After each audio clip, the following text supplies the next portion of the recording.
Wakati makubaliano ya nyuklia yakisuasua kati ya Marekani na Iran, Urusi inajiandaa kuanza kandarasi yake ya kujenga vinu 8 vya nyuklia nchini Iran. Ikumbukwe Iran imesema inataka kutengeneza vinu 19 vya nyuklia wakati huu.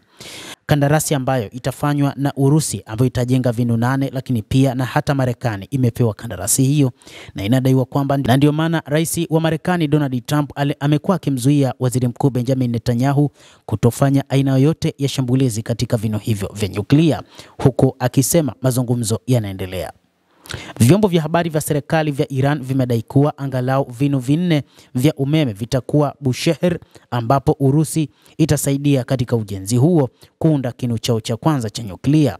Urusi ilitia saini makubaliano ya kujenga vinu 8 vya kuzalisha nishati ya nyuklia nchini Iran, vikiwemo 4 huko Bushehr, kulingana na ripoti ya Jumatatu ya vyombo vya habari vya serikali ya Iran IRNA, ambayo ilimnukuu mkuu wa shirika la nishati ya atomiki ya Iran.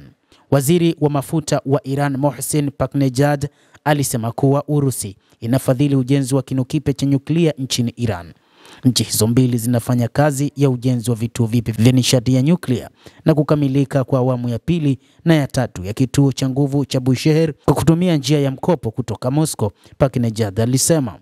Urusi imesaidia Iran kujenga kinu cha kwanza cha nyuklia huko Bushehr, kusini mwa nchi hiyo. Mkurugenzi mkuu wa shirika la kimataifa la nishati ya atomiki Rafael Gross alisema kuwa Iran ndio shughuli yake kubwa wakati wa kujadili nchi zinazotumia nguvu za nyuklia, katika mahojiano ya Ijumaa na shirika la habari la Financial Times. Lakini je, kutokana na hali hii kutakuwa na shambulio la Israel katika vituo vya nyuklia vya Iran linaweza kurudisha nyuma moto huu ulioanzishwa na Iran na Urusi? Wachambuzi wa mambo wanasema kwamba Israel kamwe haitoweza kufanya shambulizi, licha ya kwamba waziri mkuu Benjamin Netanyahu yuko moto kweli kweli. Lakini kutokana na kwamba Iran imeshagundua kwamba Israel ina vinu vya nyuklia, ni wazi na yenyewe pia imeeleza kwamba itafanya shambulizi lolote kama sehemu ya kulipa kisasi ikiwa Israel itaamua kuishambulia Iran. Hata hivyo, wakati huu inadaiwa kwamba kumekuwa na kizungumkuti katika serikali ya waziri mkuu Benjamin Netanyahu pamoja na rais wa Marekani Donald Trump juu ya namna gani vinu vyao vitakuwa salama. Raia wa Iran walieleza kwamba ikiwa Israel itapiga vifaa vyake vya nyuklia, hii inaweza kuwasukuma juu na watajaribu kuunda silaha za nyuklia. Gross alisema siku ya Jumatatu katika mahojiano ya kipekee na gazeti la The Jerusalem Post.